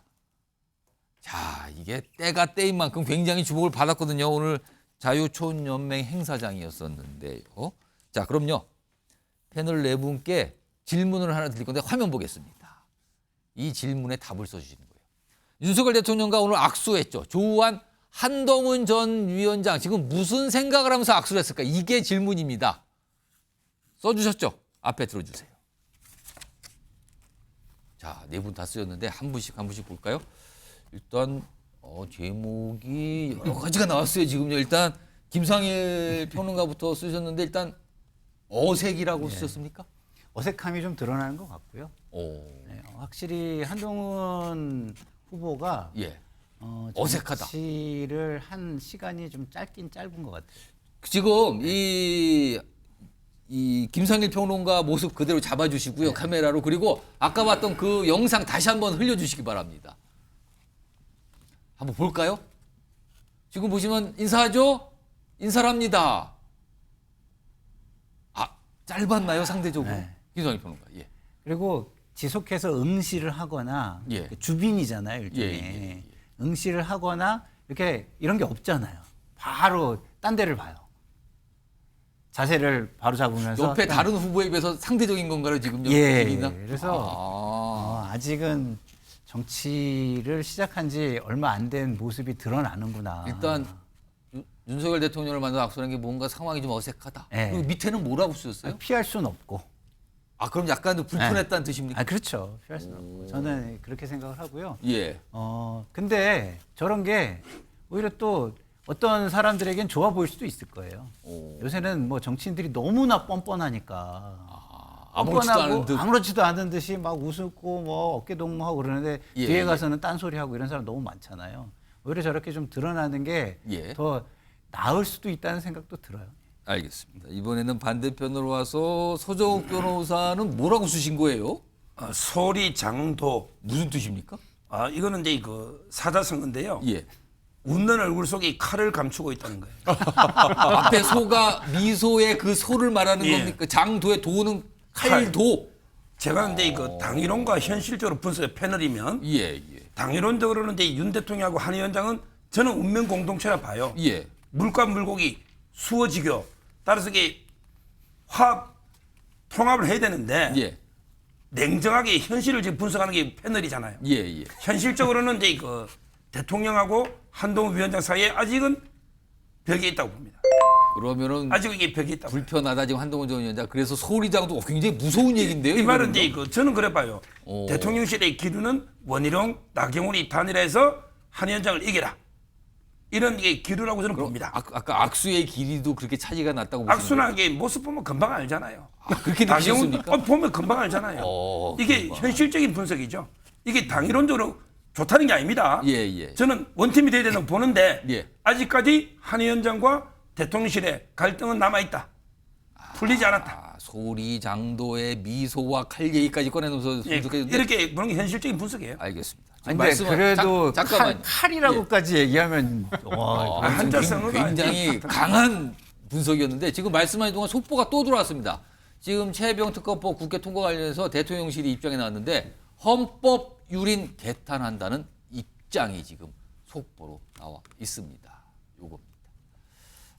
이것도 만만치 않게 됐네. 이건 사실상 거부권이 뭐 예고를 한 거네요. 거부권 행사를. 아무튼 요것도 앞선 주제였었는데 지금 다시 한번 속보 드리면 대통령실 최혜병 특검법 통과에 헌법 유린 개탄한다는 입장을 내놨습니다.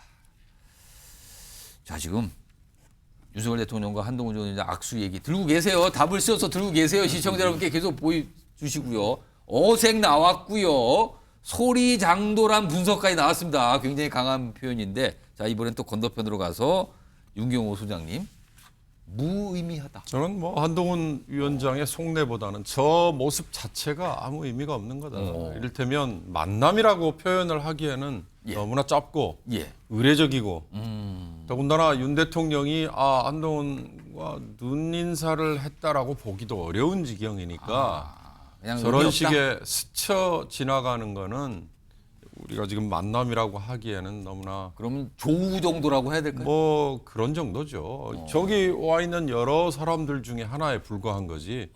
그저 그냥 의례적으로 인사한 거 저는 아니냐? 그렇게 봅니다. 그러니까 지금 한동훈 당대표 후보의 입장에서는 윤 대통령과 내가 여전히 옛날처럼 막역한 관계라고 표현하면 좀 아는 분들은 다 아실 거 아니에요. 철저한 수직 상하의 관계, 좀 더 좀 뭐 조롱이 섞인 얘기를 하자면 윤 대통령이 급하면 그 부인에게 카톡 문자를 보낼 수 있는 정도의 가까운 관계, 이런 이미지가 여전히 투영이 되면 글쎄 그게 유리할까요? 뭐 이따 뭐 다루겠습니다만 선거 패배에 대한 책임 이런 것들이 좀 잊혀져 있던 사람들에게도 다시 지금 스물스물 나오고 있잖아요. 저런 모습을 보여주지 않는 게 오히려 한동훈 위원장에게 더 좋았을 텐데 그런 점에서 저는 저렇게 더 한동훈 위원장이 뭐 옆에 있는 원희룡, 나경원 두 후보들처럼 윤 대통령에게 적극적으로 말을 더 건네고 뭔가 뭐 말을 끌어내는 이런 모습을 보이지 않은 걸로 그렇게 해석됩니다. 지금 보시면요, 원희룡 전 장관은 거의 뭐 활짝, 저걸 뭐라 그럴까, 저 미소가 그냥 활짝 핀 웃음이잖아요.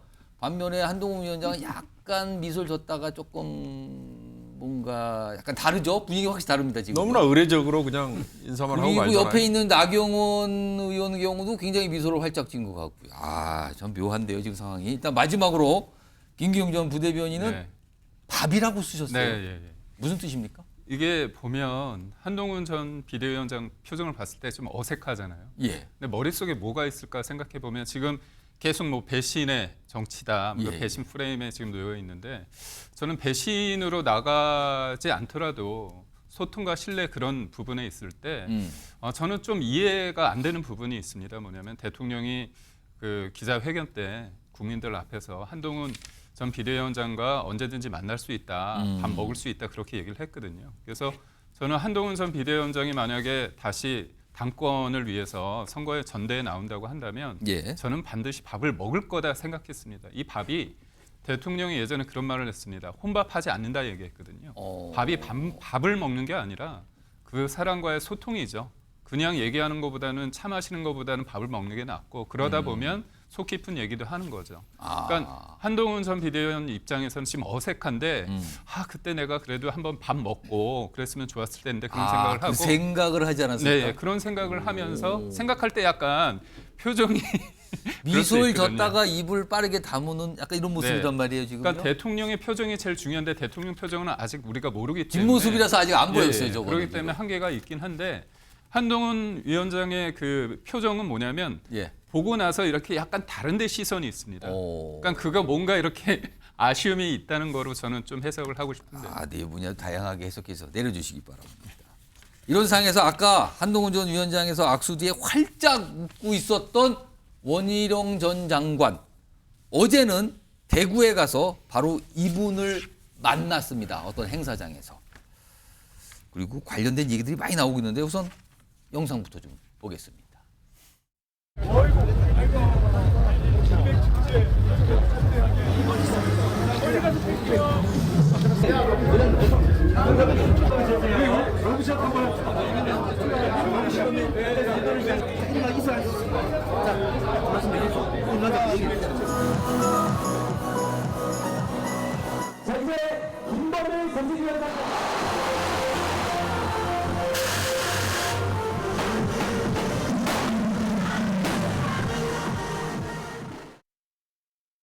그분 고생 많이 했어요. 그리고 머리 좋은 사람이에요. 그러나 나이도 젊고 또 앞으로 우리 당에서 일 많이 할 사람이니까 뭐 이번보다는 조금 차후에 기회를 갖는 게 좋지 않겠어요? 그리고 바람이 불기 시작했고 원풍이 불기 시작. 그러면요 그분이 논리적입니다. 지금 아직도 전반전인데 휘슬을 한번 불고 한번 또 붙어서 후반에 들어가야 돼요. 인유한 의원 같은 경우는요, 한동훈 전 위원장에 대해 약간 비판적인 입장은 분명히 좀 보이는 것 같고요. 그리고 앞서서 한동훈 전 위원장 계속 비판했던 홍준표 대구시장을 어제 원희룡 전 장관이 가서 만났습니다. 치맥 행사죠. 같이 나라냐고 모자도 쓰고 뭐 이런 모습이었는데요. 이런 상황에서 오늘 홍준표 대구시장 입장, 분석, 전망을 내놓네요. 화면 보겠습니다. 이런 전망을 내놓습니다. 분석을 한 거예요. 지금 당권 경쟁에 대해서. 전당대회 흐름이 바뀌고 있다. 1강 2중 체제에서 2강 1중 체제로 바뀌면서 1강이 1중으로 추락이다. 1강은 누군지 아시겠죠? 기존에 1강 2중이었다니까. 한동훈 전 위원장을 아무래도 말하는 것 같아요. 근데 지금 1강이 1중이 되고 있다라고 분석을 한 거예요. 손정 변호사? 정말 분위기 달라지고 있다고 보십니까? 저 정도는 아닌 것 같고요. 저 정도는 아닙니까? 저거는 이제 뭐 주관적인 분석이고요. 예. 다만 이제 그 당심하고요. 예. 그다음에 여론조사 민심이 불일치한 경우는 게 많아요. 홍준표 시장도 대선 경선할 때도 그랬어요. 예. 따라서 이제 그 지금 80만 당원들의 정확한 여론은 잡히지가 않아요. 모른다 아직은. 그렇죠. 여론조사 국민의힘 지지층하고도 그렇게 일치가 안 돼요. 예. 따라서 저는 상당히 오리무중이다 이렇게 보는 게 맞는데 예. 문제는요. 예. 중요한 게 이게 대선 후보 뽑는 게 아니잖아요. 또는 이제 총선이나 지방선거 책임지는 사람 뽑는 것도 아니잖아요. 왜? 누가 되든 게 1년 남짓합니다. 1년 남짓 선거가 없어요. 예. 지방선거도 없고 대선도 없어요. 예. 그냥 1년 당대표 뽑는 거예요. 예. 그렇다면 굳이 여론조사의 지지가 아주 높은 사람보다 차라리 대통령하고 한마음 한뜻으로 지켜나가는 사람이 필요한 거 아닌가 이런 여론이 영남청에 있어요. 그 사람이 누구를 말씀하시는 거예요? 영남의 그 여론이 원희룡, 나경원의 단일화 지지하는 여론이고 지금은 당장 이게 대통령 후보 뽑는 것도 아니고 예. 지방선거까지 이게 책임지는 게 아니니 예. 어떤 이게 국민의 여론조사보다는 대통령하고 호흡이 잘 맞는 이걸 이렇게 뽑아야 된다는 여론이 있기 때문에 예. 제가 보기 국민의힘 지지 여론조사에서 한동훈 위원장이 많이 노는 거는 맞고요. 예. 다만 이제 그 영남권 중심으로 실제 영남권이 수도권보다 많아요. 예. 당원들이 또 뭉쳐 있어요. 이쪽은 이게 예측이 어려워요. 따라서 저는 아마 이게 그 1차에서는 안 끝나고 결선 상당히 결선 가면서 여론조사보다는 이게 차이가 많이 좁혀질 거다. 이게 아마 객관적인 분석일 겁니다. 제가 홍준표 시장의 저 정도는 아니고요. 분석에 대한 질문 드렸는데 본인 분석했는데 저 정도 과장됐다 보시는 거예요? 그럼 다만 이제 1위하고 2위 후보가 이게 격차가 좁혀지는 거는 팩트인데 한동훈 위원장이 2등으로 중으로 내가 이건 아니에요. 자, 이분 김상일 평론가는 저 분석 어떻게 보십니까? 1강이 1중으로 추락 중 그리고 2강 체제로 바뀌고 있다? 흐름이 바뀌고 있다. 이거 어떻게 보십니까? 홍준표 시장은 예. 한동훈 후보한테는 뭐 기승전 애죠. 기승전 애요? 네. 거기서 애는 한자로 무슨 사랑한다 그 뜻 아니죠? 아니죠. 그러니까 한동훈 뭐 후보에 대해서는 모든 게 애예요. 애. 뭐든지 모든 사람이? 못마땅하고 뭐든지 어리고 한동훈 전 위원장이 하는 모든 거는 그렇게 본다 지금. 그러니까 인정이 안 되는 거예요. 그 후보가 되는 당 대표가 되는 걸 인정. 1강 되는 것도 싫다 뭐 이런 그렇죠. 뜻입니까? 그러니까 이거는 자기가 싫어하는 거를 그냥 표현한 거지 전혀 객관적 분석이 아니다라는 생각이 들고요. 예. 좀 전에 뭐 당원과 국민의힘 지지층의 그 차이가 있다 이렇게 말씀하시는데 그것도 근거가 없어요. 왜냐하면 우리가 여론조사를 하면 여론조사는 과학이잖아요. 기본적으로. 그리고 그게 집단 지성인 거예요.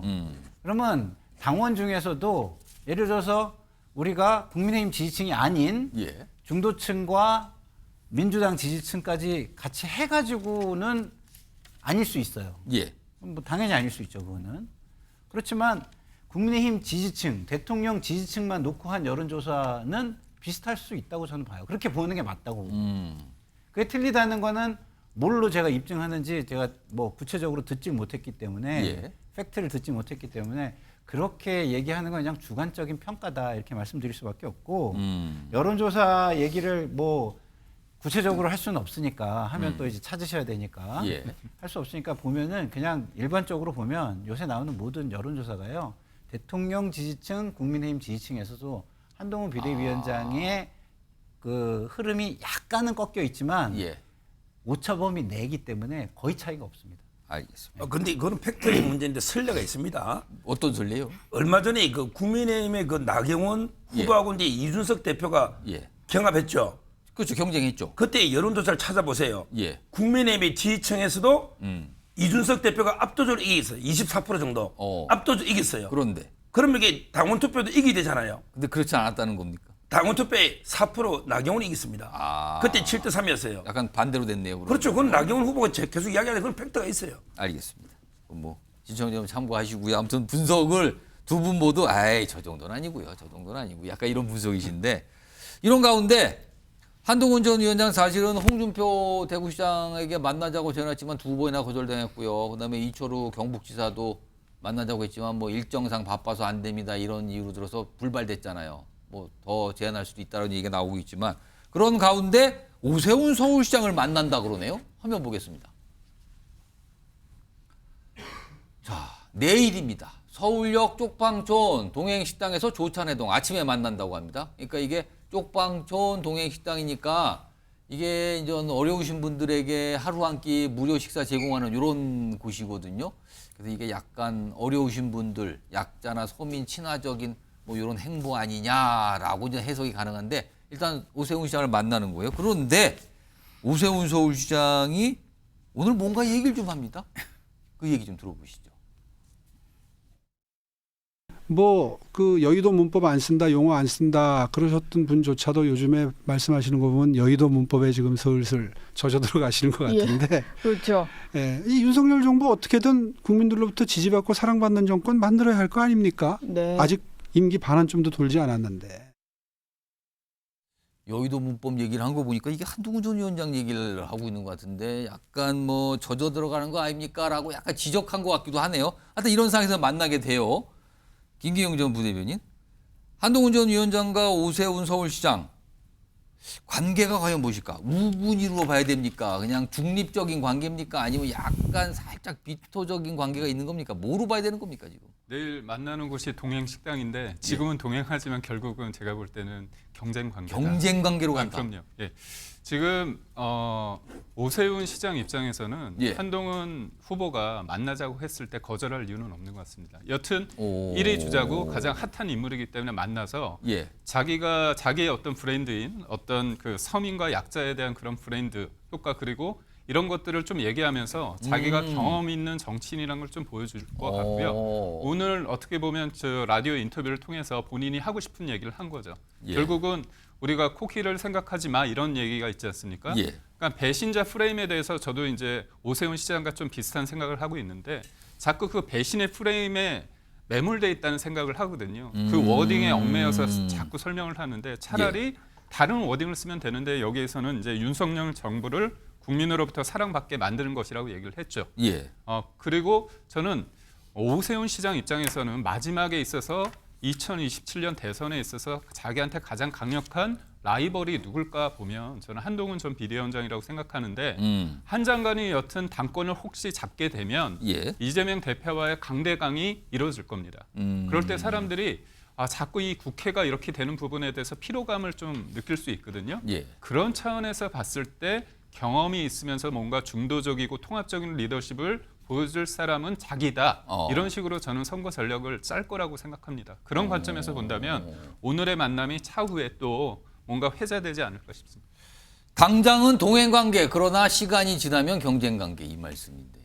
아무튼 뭐 내일 만남도 주목을 받을 것 같아요. 워낙 다른 광역 단체장들께서 거절하고 안 만납니다 이렇게 됐는데 오세훈 시장은 만나기로 했거든요. 그러니까 어떻게 보면은 더 주목을 받게 되네요. 이 상황인데요. 자, 그리고요.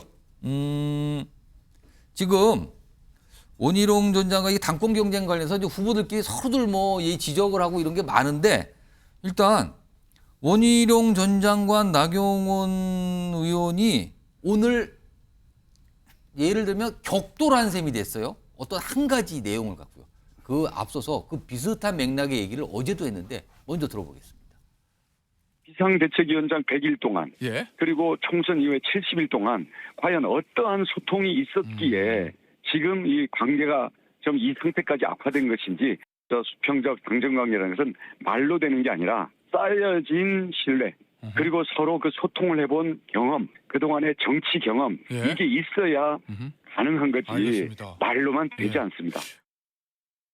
제가 이번에 정말 험지 동작에서 이재명이 8번 왔습니다. 조국도 2번 왔습니다. 어떻게든지 나경원을 떨어뜨리려고 소위 야권 인사들이 총출동했는데 거기서 이길 수 있었던 거 저희 이번에는 18%나 이겼어요. 대통령 너무 팔아도 안 되고요. 대통령하고 또 너무 각세워도 안 됩니다. 자, 이런 얘기들 어제 했는데요. 오늘 각각 본인의 SNS상에 글을 올려서 생각을 밝히는데요. 먼저 원희룡 전 장관이었습니다. 이런 얘기를 쏩니다. 제가 비대위원장을 맡았더라면, 지난해 12월 말 상황이잖아요. 그럼 본인이 비대위원장이 돼서 총선을 이끌었다면 이런 총선 참패는 없었을 것이다. 이거는 곧 한 전 위원장 탓이 되는 거예요, 지금. 내가 비대위원장이 됐어야 됐다는 뜻입니다. 그리고 더해서 대통령과 의견 달랐더라도 그런 방식으로 충돌하지는 않았을 것이다. 그렇다면 총선 참패도 없고 결과가 좋았을 것이다. 내가 비대위원장이 됐어야 되는데라는 말을 끌어놓습니다. 그러자 한동훈 전 위원장이 아니라 나경원 의원이 먼저 반응을 보여요. 여기에요. 화면 보겠습니다. 이 얘기를 합니다. 원희룡 후보 지난 총선에서 이재명 대표에게 지역구에서 무려 8.67%포인트 차를 졌잖아요. 졌잖아요. 원 후보가 총선 승리 말할 수 있으려면 젖살싸 이런 거 보여줬어야 되는데 그런 거 보여줬습니까? 라고 지적을 합니다. 그러면서 본인 선거 결과는 초라한 패배 아닙니까? 라고 지적을 합니다. 이게 뭐가, 이게 싸움의 전선이 약간 늘어난 건가요? 달라진 건가요? 윤경호 소장님, 원희룡 전 장관의 주장 어떻게 보십니까? 내가 비대위원장이 됐으면 총선 참패 없었다. 우선 그 말 좀 있다 하고요. 예. 나경원 의원의 얘기는 일리가 있어 보여요. 왜냐? 이번 당대표 선거에서 예. 나경원 의원은 지더라도 현역 의원으로 남잖아요. 그렇죠. 원희룡과 한동훈은 아마 이번 당대표 선거에서 패배를 하고 나면 뭐 그냥 페이드아웃 되는 거 아닌가요? 영어를 써서 죄송합니다. 의원이 아니니까요, 지금. 그만큼 원내와 원외, 현역이냐 아니냐의 차이는 크고 그 얘기는 당대표 선거에 나올 만한 정도의 자격이랄까? 최소한 자기 지역구에서는 이겼어야지라는 말. 이거에 대해서 원희룡 후보는 상당히 불리하고 할 말이 없을 거예요. 바로 거기에 내가 비대위원장을 맡았으면 이것도 저는 설득력을 얻기가 어렵다. 그러니까 원희룡이라는 정치인이 전국적인 지명도를 갖는 정치인으로서 본인은 스스로 자부를 하지만 국토부 장관까지 완장을 차서 경력을 더했지만 지금 냉정하게 본인이 국회의원을 했던 양천구의 원희룡 후보의 지지 세력이 아직도 남아있다. 이를테면 원사모 같은 세력들이 그 지역만이 아니더라도 과연 있는지. 또 하나 제주가 낳은 천재라고 추앙을 받았다고 한때 했는데 제주에 가면요 2번의 지사를 하면서 원희룡이 남긴 후유증. 저는 가끔 제주에 가서 원희룡 지사에게 비판적인 의견이 의외로 많다는 거에 대해서 깜짝 놀랐거든요. 그건 이해관계를 떠나서라도 그런 점에서 전국적인 정치인으로서의 원희룡에게는 굉장한 한계가 여러 측면에서 많다. 그런데 과연 비대위원장을 맡았다고 해서 그런 여러 제한 족쇄들이 풀려서 본인이 윤석열 대통령과 같은 평가를 받을 수 있었을까? 그 정도의 체급으로. 좀 비유가 적절할지 모르겠습니다만 이재명 후보의 인천 계양에 그냥 출마를 하겠다고 선언을 했을 때 평소에 라이트급이나 웰터급밖에 안 되는 권투 선수가 나 헤비급하고 한번 붙어보겠어. 승부가 어떻게 보면 뻔해 보이는데도 그렇다고 해서 나중에 그 권투 선수를 당신은 헤비급 선수라고 과연 평가 대접을 해주느냐. 물론 적절한 비유가 될진 모르겠습니다만 그와 비슷하지 않았나라는 생각에서 저는 원희룡 후보가 하는 얘기, 내가 비대위원장이었으면 이 얘기는 아마 설득력을 당원들도 별로 갖지 못하지 않을까 싶습니다. 자, 나경원 의원이 먼저 반응을 보였고요. 그리고 오늘 뭐 한동훈 전 비대위원장 기자들과 뭐 만날 기회가 많았는데요. 또 관련 얘기를 좀 꺼내놨네요. 목소리 들어보시죠. 네거티브나 인신공격 같은 거가 어느 정도 있을 수 있겠죠. 그런데 당내 선거에서 제가 그 하나하나 대응하지는 않겠습니다. 제가 참죠. 네. 그런데 이 말씀 드리죠. 지금 나경원 원희룡 후보 역시 전국 선거의 공동선대위원장이셨고요. 윤상현 후보는 인천의 총괄 선대위원장이셨다. 이 말씀을 드리겠습니다.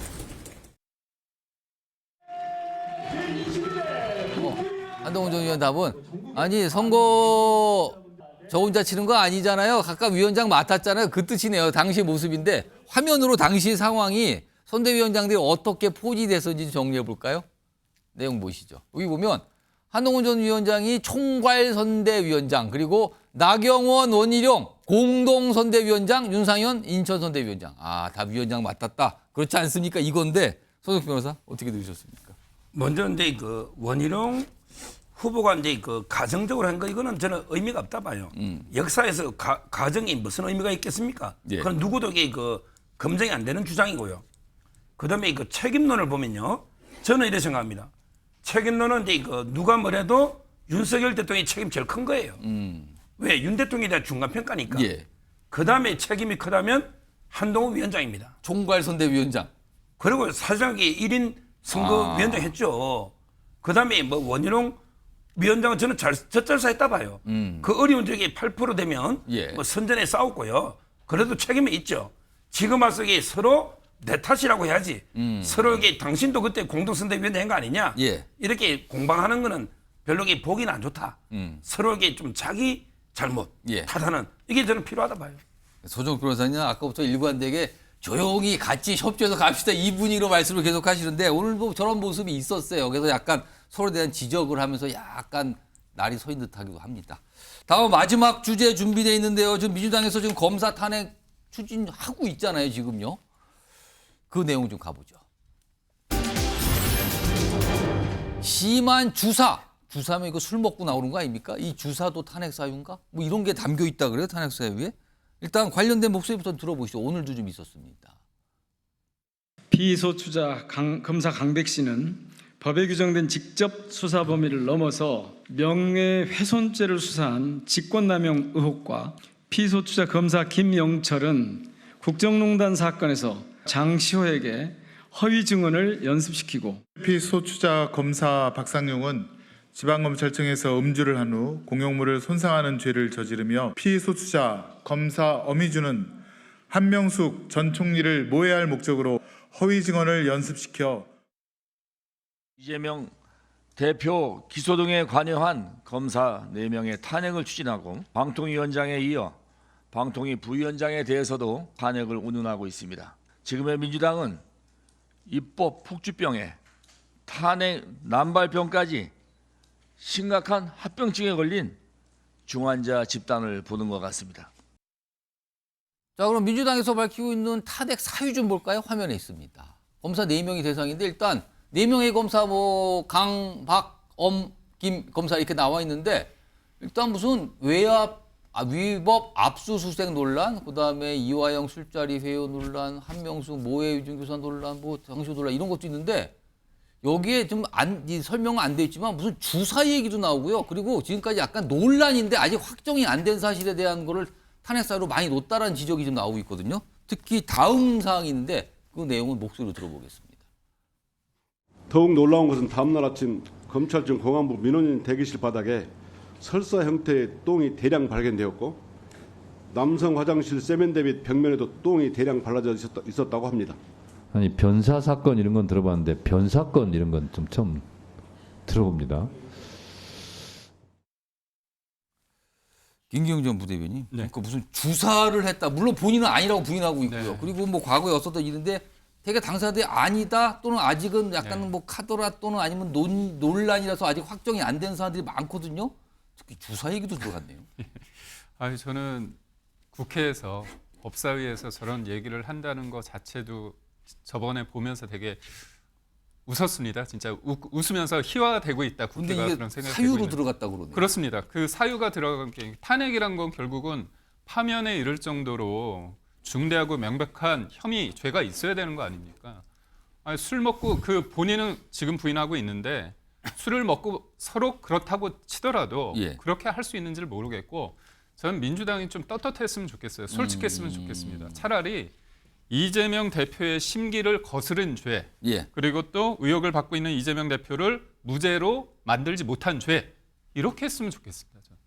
지금 검찰총장이 반발하고 있죠. 오늘도 얘기가 좀 알려지는데 화면에 있습니다. 이런 얘기를 했어요. 상대가 저급하고 비열하게 나와도 위법하고 부당한 외압에 절대 굴복하지 마라. 여기 지금 야당을 지칭하는 거였죠. 그러면서 민생사건 성과는 일선검사 24명 이름을 일일이 호명하면서 저런 얘기를 했다 그래요. 마지막으로 김성기 평론가 어떻게 보십니까? 좀 민주당이 과하죠. 이거는 해서는 안 될 일이라고 저는 봅니다. 저는 이걸 보면서 제가 민주당이지만 예. 민주당은 공당이지 자경단이 아니잖아요.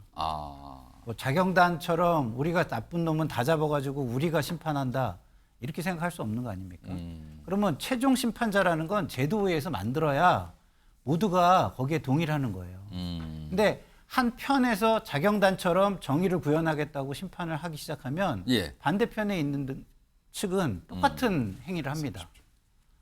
그렇기 때문에 저는 이거는 검사를 탄핵한다. 이거는 예. 최종 심판자인 법원에 맡기는 게 예. 맞는 거지. 이거를 갖다가 뭐 수사를 한 사람을 탄핵을 해가지고 그 법원에서도 이미 다 그것을 보고 뭐 그것을 인정하냐 안 하냐 이걸 다 가늠해서 판결까지 나오고 한 사안들을 예. 공당이 한다? 이거는 근대국가 제도에 맞지 않는 행위라고 저는 생각합니다. 알겠습니다.